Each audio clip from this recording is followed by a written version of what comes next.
Hello and welcome to The Crucible by Arthur Miller, Act 3. Here we go. Top of page 1291. Act 2 ends as Elizabeth Proctor is accused of witchcraft and carted off to jail as a result of the connivance of Abigail Williams. John Proctor demands that Mary Warren tell the court the truth. Mary, though aware of Abigail's ploys, is terrified of exposing her. Do you think John will convince Mary to overcome her fears and testify against Abigail? If he does convince her, how will the judges receive Mary Warren's testimony? Read Act 3 to see what happens in the Salem courtroom. Act 3. The vestry room of the Salem meeting house, now serving as the anteroom, like the waiting room, of the general court. As the curtain rises, the room is empty but for sunlight pouring through two high windows in the back wall. The room is solemn, even forbidding. Heavy beams jut out, boards of random widths make up the walls. At the right are two doors leading into the meeting house proper, where the court is being held. At the left, another door leads outside. There is a plain bench at the left and another at the right. In the center, a rather long meeting table with stools and a considerable armchair snugged up to it. Through the partitioning wall at the right, we hear a prosecutor's voice, Judge Hawthorne's, asking a question. Then a woman's voice, Martha Corey's, replying. "Now, Martha Corey, there is abundant evidence in our hands to show that you have given yourself to the reading of fortunes. Do you deny it?" "I am innocent to a witch. I know not what a witch is." "How do you know, then, that you are not a witch?" "If I were, I would know it." "Why do you hurt these children?" "I do not hurt them. I scorn it." "I have evidence for the court." Rabble, rabble, rabble. "You will keep your seat." "Thomas Putnam is reaching out for land." "Remove that man, Marshal." "You're hearing lies! Lies!" Rabble, rabble, rabble, rabble. "Arrest him, Excellency." "I have evidence. Why will you not hear my evidence?" The door opens and Giles is half carried into the vestry room by Herrick. "Hands off, damn you! Let me go!" "Giles! Giles!" "Out of my way, Herrick! I bring evidence." "You cannot go in there, Giles. It's a court." Enter Hale from the court. "Pray, be calm a moment." "You, Mr. Hale, go in there and demand I speak." "A moment, sir, a moment." "They'll be hanging my wife." Judge Hawthorne enters. He is in his 60s, a bitter, remorseless Salem judge. So this guy is local. "How do you dare come roaring into this court? Are you gone daft, Corey? Have you gone crazy?" "You're not a Boston Judge Hawthorne. You'll not call me daft." Enter Deputy Governor Danforth, and behind him Ezekiel Cheever and Paris. On his appearance, silence falls. Danforth is a grave man in his 60s, of some humor and sophistication that does not, however, interfere with an exact loyalty to his position and his cause. He comes down to Giles, who awaits his wrath. "Who is this man?" "Giles Corey, sir, and a more contentious—" "I am asked the question, and I am old enough to answer it." "My name is Corey, sir, Giles Corey. I have 600 acres and timber in addition. It is my wife you be condemning now." "And how do you imagine to help her cause with such contemptuous riot? Now be gone. Your old age alone keeps you out of jail for this." "They be telling lies about my wife, sir. Do you take it upon yourself to determine what this court shall believe, and what it shall set aside?" "Your Excellency, we mean no disrespect for—" "Disrespect indeed! It is disruption, mister. This is the highest court of the supreme government of this province. Do you know it?" "Your Excellency, I only said she were reading books, sir, and they come and take her out of my house for—" "Books? What books?" "It is my third wife, sir. I never had no wife that be so taken with books. And I thought to find the cause of it. Do you see, but it were no witch I blamed her for. I have broke charity with the woman. I have broke charity with her." "Excellency, he claims hard defense for his wife's defense. I think that in all justice you must—" "Then let him submit his evidence in proper affidavit," which is a written statement made under oath. "You are certainly aware of our procedure here, Mr. Hale. Clear this room." Calm now, Giles. We are desperate, sir. We come here 3 days now and cannot be heard. Who is this man? Francis Nurse, Your Excellency. His wife's Rebecca that were condemned this morning. Indeed. I am amazed to find you in such uproar. I have only good report of your character, Mr. Nurse. I think they both must be arrested in contempt, sir.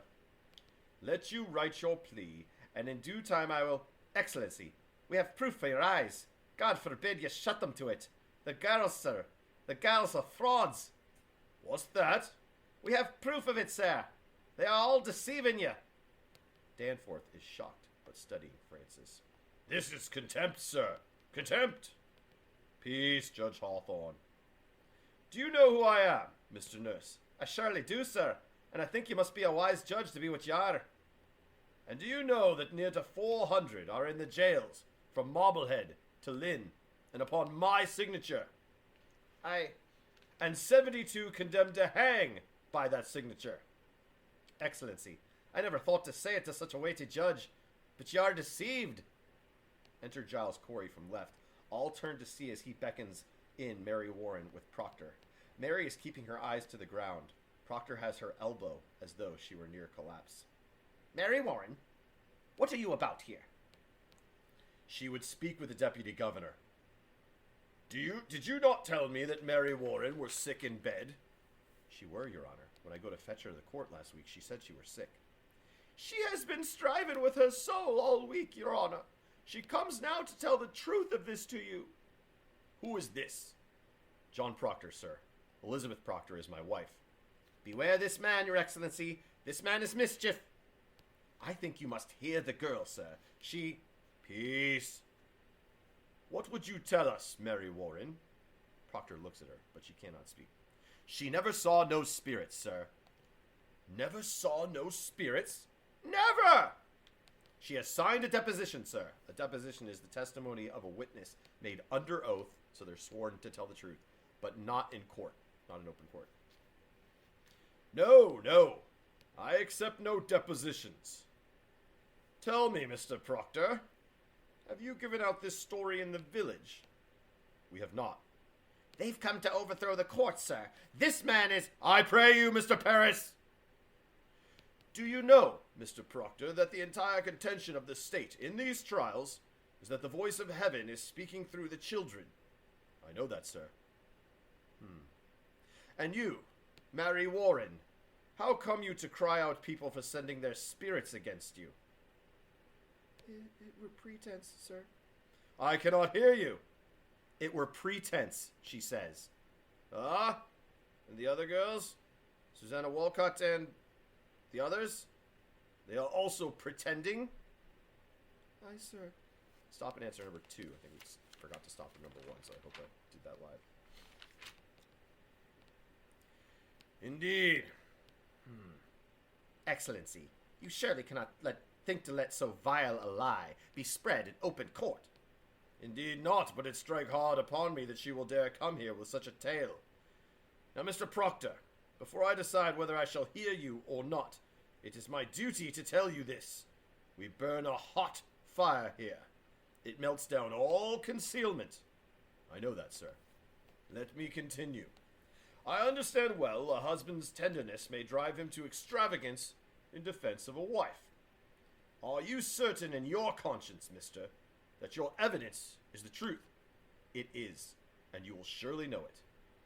And you thought to declare this revelation in the open court before the public? I thought I would. With your permission. Now, sir, what is your purpose in so doing? Why, I would free my wife, sir. There lurks nowhere in your heart, nor hidden in your spirit, any desire to undermine this court? Why, no, sir. Your Excellency. Mr. Cheever? I think it be my duty, sir. You'll not deny it, John. When we come to take his wife, he damned the court and ripped your warrant. Now you have it! He did that, Mr. Hale? He did. It were a temper, sir. I knew not what I did. Mr. Proctor. Aye, sir. Have you ever seen the devil? No, sir. You are in all respects a gospel Christian? I am, sir. Such a Christian that will not come to church but once a month. Not come to church? I have no love for Mr. Paris. It is no secret. But God I surely love. He plow on Sunday, sir. Plow on Sunday? I think it be evidence, John. I am an official of the court. I cannot keep it. I have once or twice plowed on Sunday. I have 3 children, sir. And until last year my land gave little. You'll find other Christians that do plow on Sunday, if the truth be known. Your Honor, I cannot think you may judge the man on such evidence.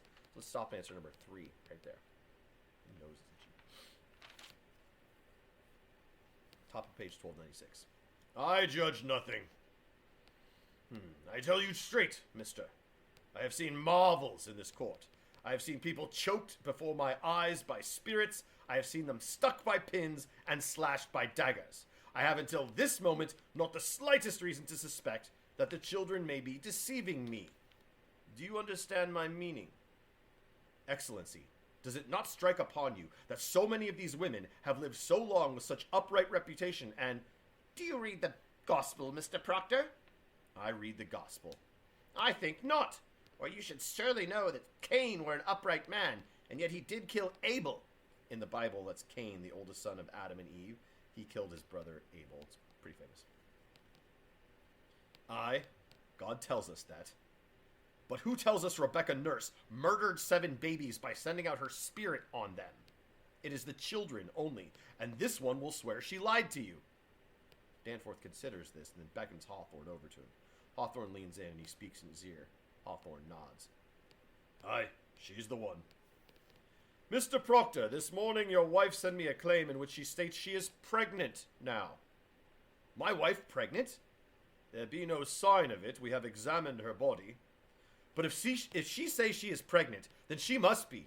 That woman will never lie, Mr. Danforth. She will not. Never, sir. Never. We have thought it too convenient to be credited. However, if I should tell you now that I will let her be kept another month, and if she begin to show her natural signs, you shall have her living yet another year until she is delivered. What say you to that? Come now, you say your only purpose is to save your wife. Good then, she is saved at least this year, and a year is long. What say you, sir? It is done now? Will you drop this charge? I think I cannot. Then your purpose is somewhat larger. He's come to overthrow this court, Your Honor. These are my friends. Their wives are also accused.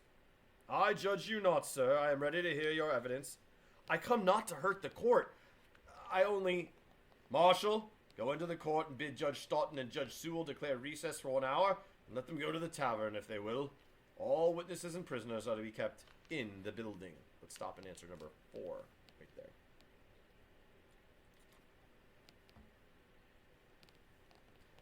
Aye, sir.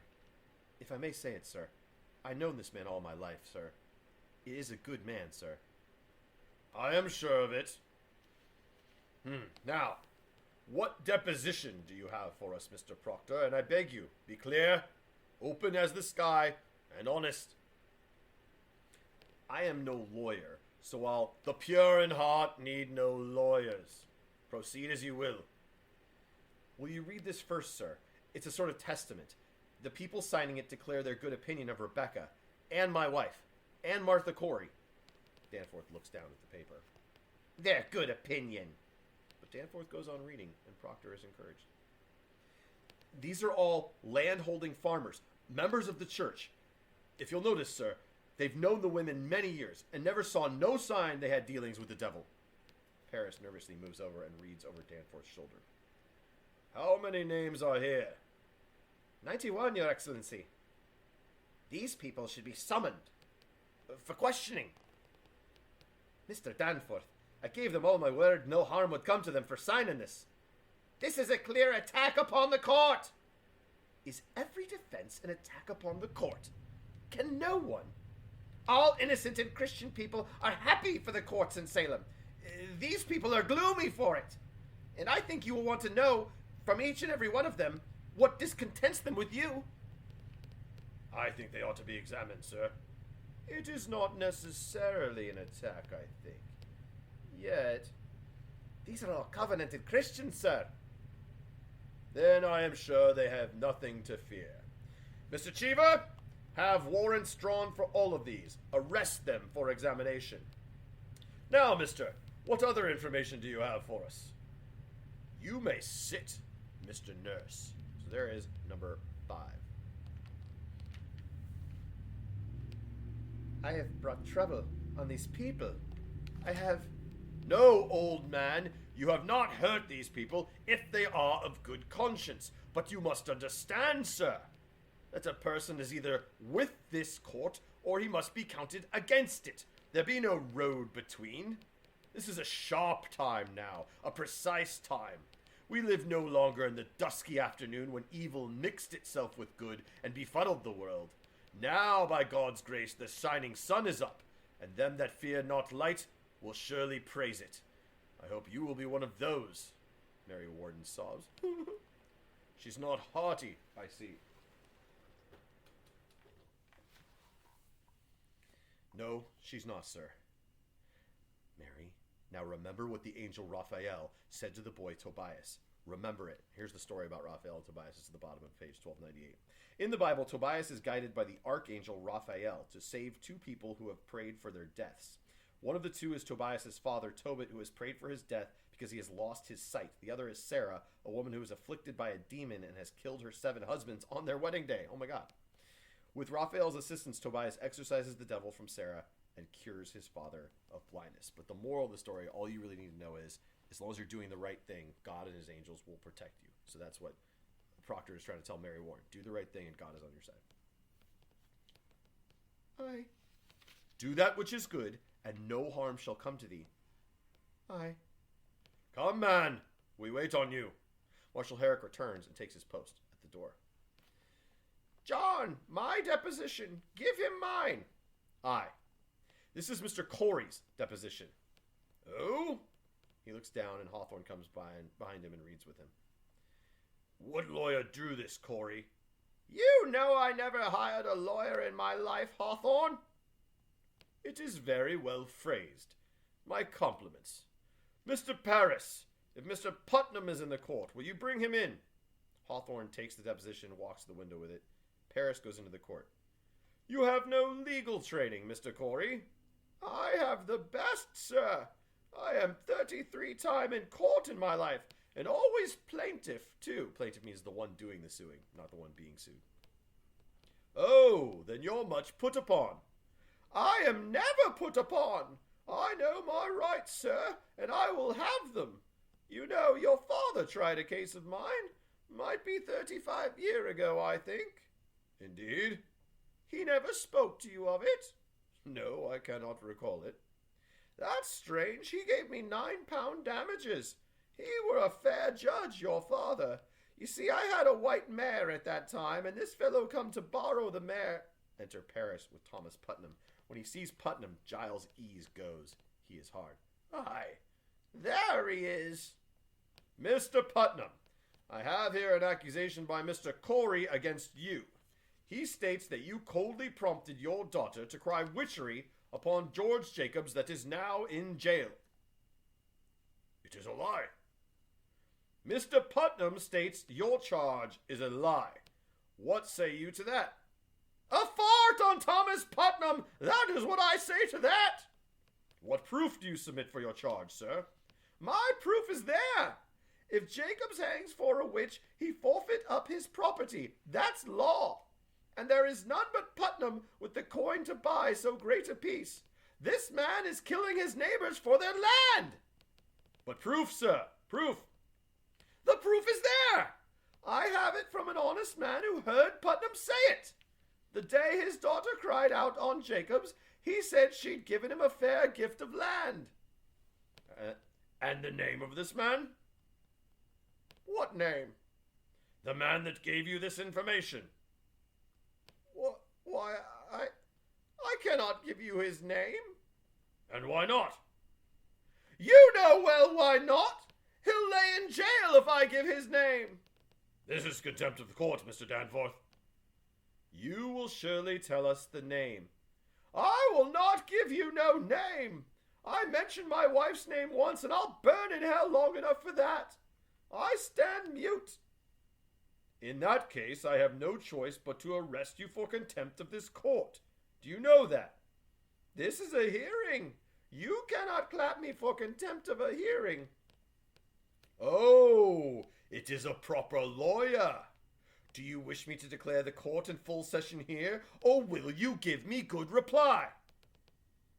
I cannot give you no name, sir. I cannot. You are a foolish old man. Mr. Cheever, begin the record. The court is now in session. I ask you, Mr. Corey, Your Honor, he has the story in confidence, sir, and he... The devil lies in such confidences. Without confidences, there could be no conspiracy, Your Honor. I think it must be broken, sir. Old man, if your informant tells the truth, let him come here openly like a decent man. But if he hide in anonymity, I must know why. Now, sir, the government and Central Church demand of you the name of him who reported Mr. Thomas Putnam a common murderer. Excellency, Mr. Hale, we cannot blink it more. There is a prodigious fear of this court in the country. Then there is prodigious guilt in the country. Are you afraid to be questioned here? I may only fear the Lord, sir, but there is fear in the country nevertheless. Reproach me not with fear in the country. There is fear in the country because there is a moving plot to topple Christ in the country. But it does not follow that everyone accused is part of it. No uncorrupted man may fear this court, Mr. Hale. None! You are under arrest in contempt of this court. Now sit you down and take counsel with yourself, or you will be set in the jail until you decide to answer all questions. Giles Corey makes a rush for Putnam. Proctor lunges and holds him. No, Giles! I'll cut your throat, Putnam! I'll kill you yet! Peace, Giles, peace! We'll prove ourselves. Now we will. Say nothing more, John. He's only playing you. He means to hang us all. Mary Warren bursts into sobs. This is a court of law, mister. I'll have no effrontery here. I mean, shameless boldness. Forgive him, sir, for his old age. Peace, Giles. We'll prove it all now. He lifts up Mary's chin. You cannot weep, Mary. Remember the angel, what he say to the boy. Hold to it now. There is your rock. She quiets. He takes out a paper and hands it and turns to Danforth. This is Mary Warren's deposition.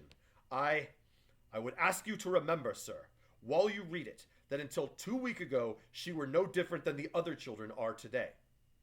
You saw her scream.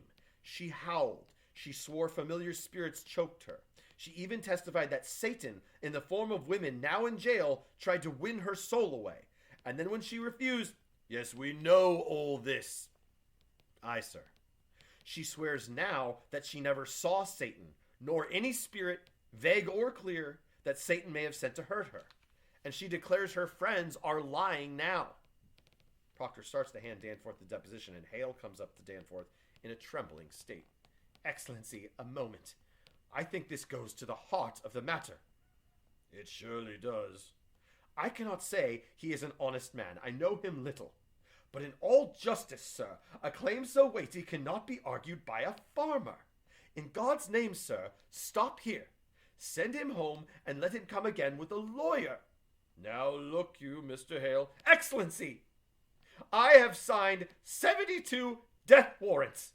I am a minister of the Lord, and I dare not take a life without there be a proof so immaculate no slightest qualm of conscience may doubt it. Mr. Hale, you surely do not doubt my justice. I have this morning signed away the soul of Rebecca Nurse, Your Honor. I'll not conceal it. My hand shakes yet, as with the wound. I pray you, sir, this argument let lawyers present to you. Mr. Hale, believe me, for a man of such terrible learning, you are most bewildered. I hope you will forgive me. I have been 32 years at the bar, sir, and I should be confounded were I called upon to defend these people. Let you consider now, and I bid you all do likewise. In an ordinary crime, how does one defend the accused? One calls up witnesses to prove his innocence. But witchcraft is ipso facto, that's Latin for by its very nature. But witchcraft is ipso facto on its face and by its nature an invisible crime, is it not? Therefore, who may possibly be witness to it? The witch and the victim, none other.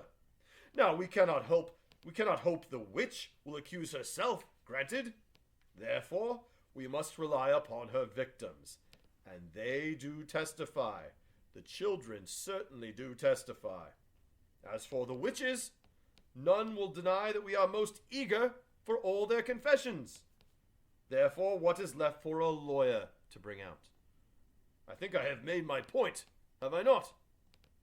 But this child claims the girls are not truthful, and if they are not, that is precisely what I am about to consider, sir. What more may you ask of me? Unless you doubt my probity, means my honesty, my integrity.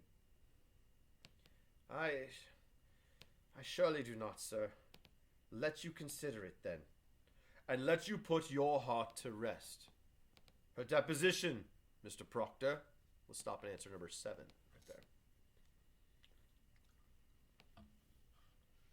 Proctor hands it to him. Hawthorne rises, goes beside Danforth, and starts reading. Paris comes to his other side. Danforth looks at John Proctor, then proceeds to read. Hale gets up, finds position near the judge, reads too. Proctor glances at Giles.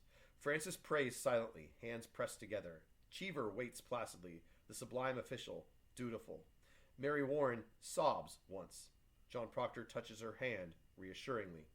Presently Danforth lifts his eyes, stands up, takes out a kerchief, and blows his nose. The others stand aside as he moves in thought toward the window. I should like to question... Mr. Paris, I bid you be silent!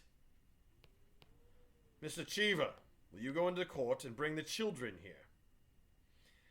Mary Warren, how came you to this turnabout? Has Mr. Proctor threatened you for this deposition? No, sir. Has he ever threatened you? No, sir. Has he threatened you? No, sir. Then you tell me that you sat in my court, callously lying, when you knew that people would hang by your evidence. Answer me. I did, sir. How were you instructed in your life? Do you know that God damns all liars? Or is it now that you lie? No, sir. I am with God now. You are with God now? Aye, sir. I will tell you this. You are either lying now, or you are lying in the court, and in either case you have committed perjury, and you will go to jail for it. You cannot lightly say you lied, Mary. Do you know that? I cannot lie no more. I am with God. I am with God. But she breaks into sobs at the thought of it.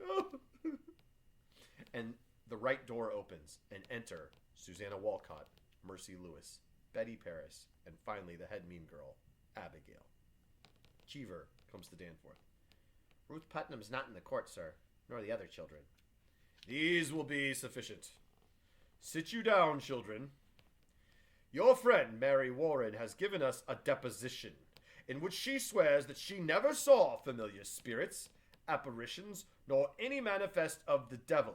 She claims as well that none of you have seen these things either. Now, children, this is a court of law.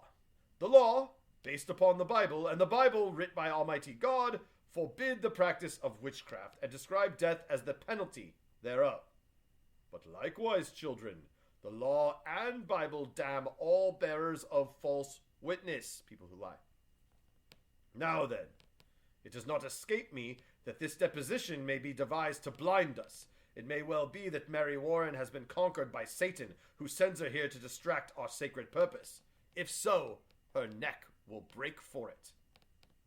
But if she speak true, I bid you now drop your guile and confess your pretense, for a quick confession will go easier with you. Abigail Williams, rise. Is there any truth in this? No, sir. Children, a very auger bit, like a drill, will now be turned into your souls until your honesty is proved. Will either of you change your position now, or do you force me to hard questioning?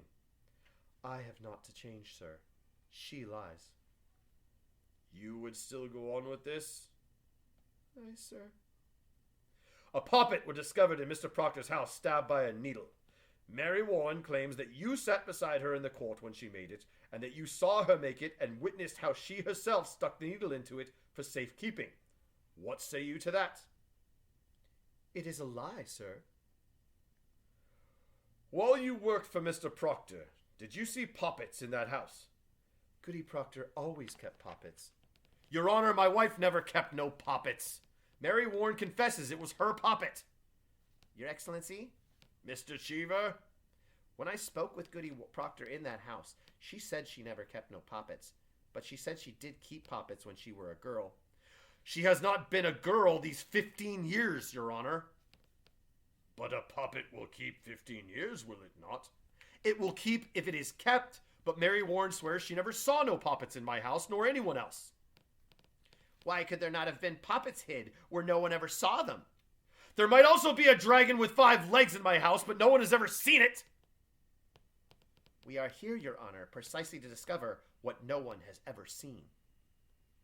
Mr. Danforth, what profit this girl to turn herself about? What may Mary Warren gain but hard questioning and worse? You are charging Abigail Williams with a marvelous, cool plot to murder. Do you understand that? I do, sir. I believe she means to murder. This child would murder your wife? Oh, it is not a child. Now hear me, sir. In the sight of congregation, she were twice this year put out of this meeting house for laughter during prayer. What's this? Laughter during? Excellency, she were under Tituba's power at that time, but she is solemn now. Aye, she is solemn and goes to hang people. Quiet, man. Surely it have no bearing on the question, sir. He charges contemplation of murder. Aye. Continue, Mr. Proctor. Mary, now tell the governor how you danced in the woods. Excellency, since I come to Salem, this man is blackening my name. He... In a moment, sir. What is this dancing? She glances at Abigail, who's staring down at her remorselessly. Then she appeals to Proctor. Mr. Proctor. Abigail leads the girls to the woods, Your Honor, and they have danced there naked. Your Honor, this... Mr. Paris discovered them himself in the dead of night. There's the child she is. Mr. Paris. I can only say, sir, that I never found any of them naked. And this man is... But you discovered them dancing in the woods. Abigail. Excellency, when I first arrived from Beverly, Mr. Paris told me that. Do you deny it, Mr. Paris? I do not, sir, but I never saw any of them naked. But she have danced. Aye, sir.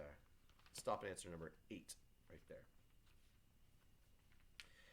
Danforth, as though with new eyes, like maybe she's not the angelic being we thought her, looks at Abigail.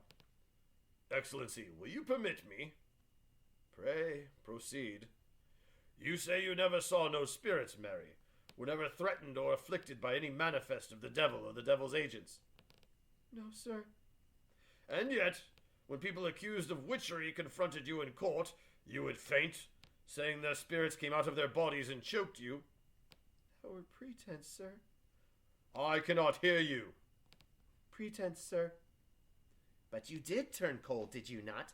I myself picked you up many times, and your skin were icy. Mr. Danforth, you... I saw that many times. She only pretended to faint, Your Excellency. They're all marvelous pretenders. Then can she not pretend to faint now? Now? Why not? Now there are no spirits attacking her, for none in this room are accused of witchcraft. So let her turn herself cold now. Let her pretend she is attacked now. Let her faint. Faint! Faint? Aye, faint. Prove to us how you pretended in the court so many times. I cannot faint now, sir. Can you not pretend it? I have no sense of it now. Why? What is lacking now? I cannot tell, sir. Might it be that here we have no afflicting spirit loose, but in the court there were some? I never saw no spirits. Then see no spirits now, and prove to us you can faint by your own will, as you claim. I cannot do it. Then you will confess, will you not? It were attacking spirits made you faint. No, sir. Your Excellency, this is a trick to blind the court. It's not a trick. I used to faint because I thought I saw spirits. Thought you saw them? But I did not, Your Honor. How could you think you saw them unless you saw them? I cannot tell how, but I did. I heard the other girls screaming, and you, Your Honor, you seemed to believe them, and it were only sport in the beginning, sir. But then the whole world cried, spirits, spirits, and I promise you, Mr. Danforth, I only thought I saw them, but I did not. That's the answer to number 9, so we'll stop and do that one right now. Danforth peers at her. Surely your Excellency is not taken by this simple lie. Abigail, I bid you now search your heart and tell me this. And beware of it, child. To God every soul is precious, and his vengeance is terrible on them that take life without cause. Is it possible, child, that the spirits you have seen are illusion only? Some deception that may cross your mind when... Why, this is a base question, sir. Child, I would have you consider it. I have been hurt, Mr. Danforth. I have seen my blood running out. I have been near to murdered every day because I done my duty pointing out the devil's people. And this is my reward? To be mistrusted, denied, questioned like a... Child, I do not mistrust you. Let you beware, Mr. Danforth. Think you to be so mighty that the power of hell may not turn your wits? Beware of it. There is... Suddenly, from an accusatory attitude, her face turns, looking into the air above. It is truly frightened. What is it, child? I know not. A wind, a cold wind has come. And her eyes fall on Mary Warren. Abby! Your Honor, I freeze! They're pretending! She is cold. Your Honor, touch her. Mary, do you send this shadow on me? Lord, save me. I freeze! It is a wind. Abby, don't do that. Mary Warren, do you witch her? I say to you, do you send your spirit out? With a hysterical cry, Mary Warren starts to run and Proctor catches her. Let me go, Mr. Proctor. I cannot. That's the answer to number 10, so we'll stop and write that in. Oh, Heavenly Father, take away this shadow. Without warning or hesitation, Proctor leaps at Abigail and, grabbing her by the hair, pulls her to her feet. She screams in pain. Danforth, astonished, cries, "What are you about?" And Hawthorne and Paris call, "Take your hands off of her!" And out of it all comes Proctor's roaring voice. "How do you call heaven? Whore! Whore!" Herrick breaks Proctor from her. "John! Man! What do you... It is a whore!" "You charge..." "Mr. Danforth, he is lying." "Mark her! Now she'll suck a scream to stab me with, but..." "You will prove this. This will not pass." "I have known her, sir. I have known her." Biblical mean known her in the biblical sense means we had sex. You are a lecher." Lecher is someone who's had sex with someone they're not supposed to.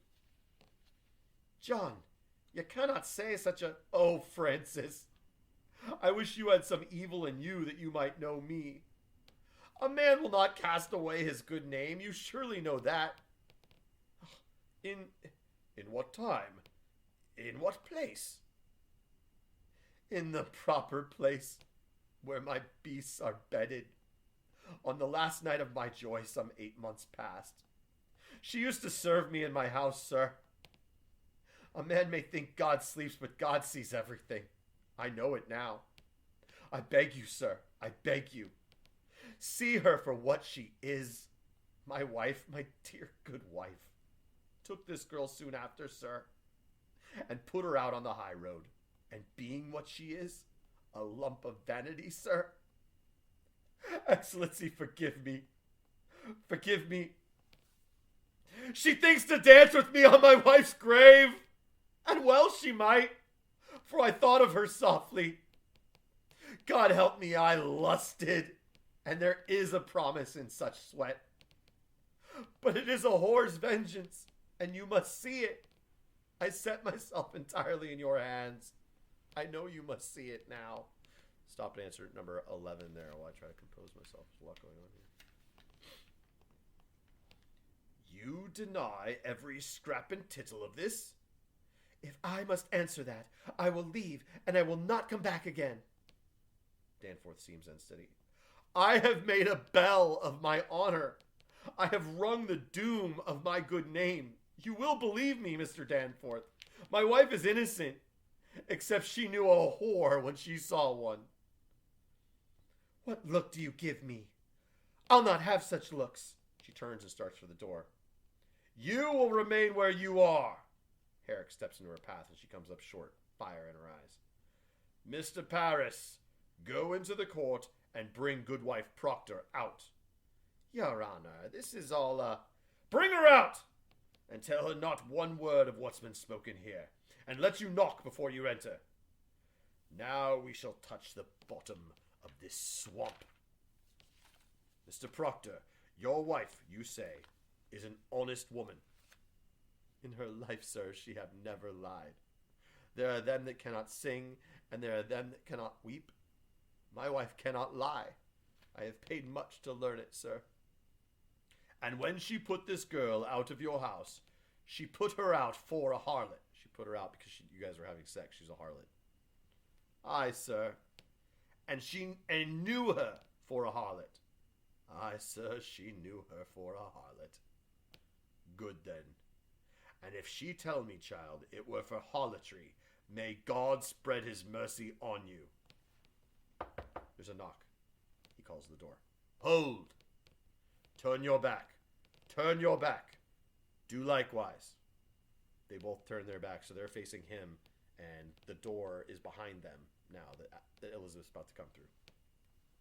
Now let neither of you turn to face Goody Proctor. No one in this room is to speak one word or raise a gesture, aye or nay. He turns to the door and calls, Enter! Door opens. Elizabeth enters with Paris. Paris leaves her. She stands alone, her eyes looking for Proctor. Mr. Cheever, report this testimony in all exactness. Are you ready? Ready, sir. Come here, woman. Look at me only, not at your husband, in my eyes only. Good, sir. We are given to understand that at one time you dismissed your servant, Abigail Williams. That is true, sir. For what cause did you dismiss her? You will look in my eyes only and not at your husband. The answer is in your memory, and you need no help to give it to me. Why did you dismiss Abigail Williams? She dissatisfied me. And my husband. In what way dissatisfied you? She were, Woman, look at me. Were she slovenly, messy, lazy? What disturbance did she cause? Your Honor, in that time I were sick, and my husband is a good and righteous man. He is never drunk as some are, nor wasting his time at the shovel board, but always at his work. But in my sickness... You see, sir, I were a long time sick after my last baby, and I thought I saw my husband somewhat turning from me. And this girl... Look at me. Aye, sir. Abigail Williams... What of Abigail Williams? I came to think he fancied her. And so one night I lost my wits, I think, and put her out on the high road. Your husband, did he indeed turn from you? My husband is a goodly man, sir.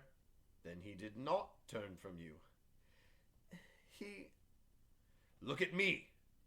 To your own knowledge, has John Proctor ever committed the crime of lechery? Answer my question.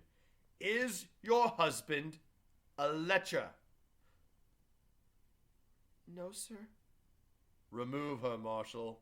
Elizabeth, tell the truth. She has spoken. Remove her. Elizabeth, I have confessed it. Oh, God. And the door closes behind her. Stop and answer number 12 right there.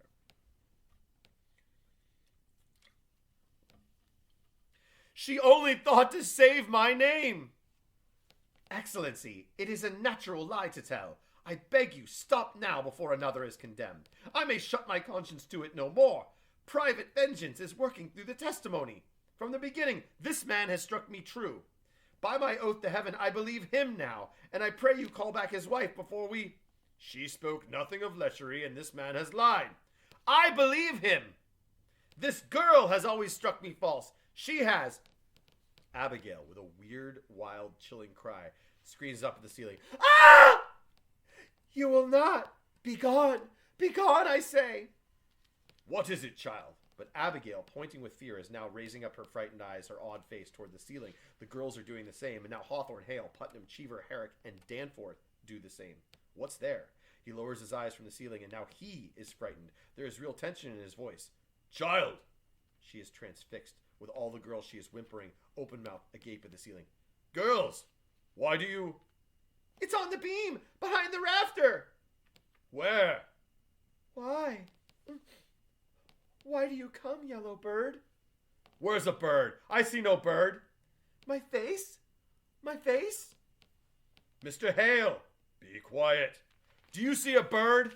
Be quiet. Oh, but God made my face. You cannot want to tear my face. Envy is a deadly sin, Mary. Abby! Oh, Mary, this is a black art to change your shape. No, I cannot. I cannot stop my mouth. It's God's work I do. Abby, I'm here. They're pretending, Mr. Danforth. Oh, please, Mary. Don't come down. Her claws! She's stretching her claws.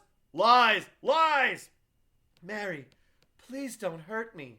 That's the first part, number 13. We'll stop and do the first part, number 13 right there. Excuse me. I'm not hurting her. Why does she see this vision? She sees nothing. She sees nothing. Abby, you mustn't. Abby, you mustn't. I'm here. I'm here. I'm here. I'm here. Mary Warren, draw back your spirit out of them. Mr. Danforth. Mr. Danforth. Have you compacted with the devil? Have you? Never, never, never, never. Why can they only repeat you? Give me a whip, I'll stop it. They're sporting. They're sporting. Abby, stop it. Abby, stop it. Stop it. Stop it. Stop it. Stop it. Mary Warren, utterly confounded and becoming overwhelmed by Abigail and the girl's utter conviction, starts to whimper, hands half raised, powerless, and all the girls begin whimpering exactly as she does. A little while ago you were afflicted. Now it seems you afflict others. Where did you find this power? I have no power. I have no power. They're gulling you, mister. It means they're fooling you, mister. Why did you turn about these past 2 weeks? You have seen the devil, have you not? You cannot believe them. I... Mary, goddamns all liars. You have seen the devil. You have made compact with Lucifer. Have you not? Goddamns liars, Mary. Mary utters something unintelligible, staring at Abigail, who keeps watching the bird above. I cannot hear you. What do you say? You will confess yourself, or you will hang. Do you know who I am? I say you will hang if you do not open with me. Mary, remember the angel Raphael. Do that which is good and... The wings! Her wings are spreading! Mary, please, don't! I see nothing, Your Honor. Do you confess this power? Speak. She's going to come down. She's walking the beam. Will you speak? I cannot. Cast the devil out. Look him in the face. Trample him. We'll save you, Mary. Only stand fast against him and... Look out! She's coming down! Stop and answer second part of number 13. Right there. She and all the girls run to one wall, shielding their eyes. And now, as though cornered, they let out a gigantic scream. And Mary, as though infected, opens her mouth and screams with them. Gradually, Abigail and the girls leave off until only Mary is left there, staring up at the bird, screaming madly. All watch her, horrified by this evident fit. Proctor strides to her. Mary, tell the governor what they... He has hardly got a word out when, seeing him coming for her, she rushes out of his reach, screaming in horror. Don't touch me! Don't touch me! Mary! You're the devil's man! He is stopped in his tracks. Praise God! Praise God! Mary, how? I'll not hang with you. I love God. I love God. He bid you do the devil's work? He come to me at night. He come to me by night and every day to sign. Sign what? The devil's book. He come with a book. My name. He want my name. I'll murder you, he says, if my wife hangs. We must go and overthrow the court, he says. Danforth's head jerks toward Proctor, shock and horror in his face. Mr. Hale! He wake me every night. His eyes were like coals, and his fingers claw my neck. And I sign. Excellency, this child's gone wild. Mary! No, I love God. I go your way no more. I love God. I bless God. Abby, I'll never hurt you more. They all watch as Abigail, out of her infinite charity, reaches out and draws the sobbing Mary to her, and then looks up to Danforth like, see, I'm a good girl. Stop and answer number 14, right there. What are you? You are combined with Antichrist, are you not? I have seen your power. You will not deny it. What say you, mister? Excellency, I will have nothing from you, Mr. Hale. Will you confess yourself befouled with hell, or do you keep that black allegiance yet? What say you? I say, God is dead! Hear it! A fire! A fire is burning! I hear the boot of Lucifer. I see his filthy face. And it is my face and yours, Danforth. For them that quail to bring men out of ignorance as I have quailed, and as you quail now, when you know in all your black hearts that this be fraud. God damns our kind especially. And we will burn. We will burn together.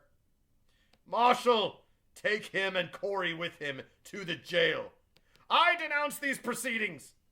You are pulling heaven down and raising up a whore. I denounce these proceedings. I quit this court. He slams the door outside behind him. Mr. Hale! Mr. Hale! And the curtain falls, and I need a break. That was Act 3. See you next time.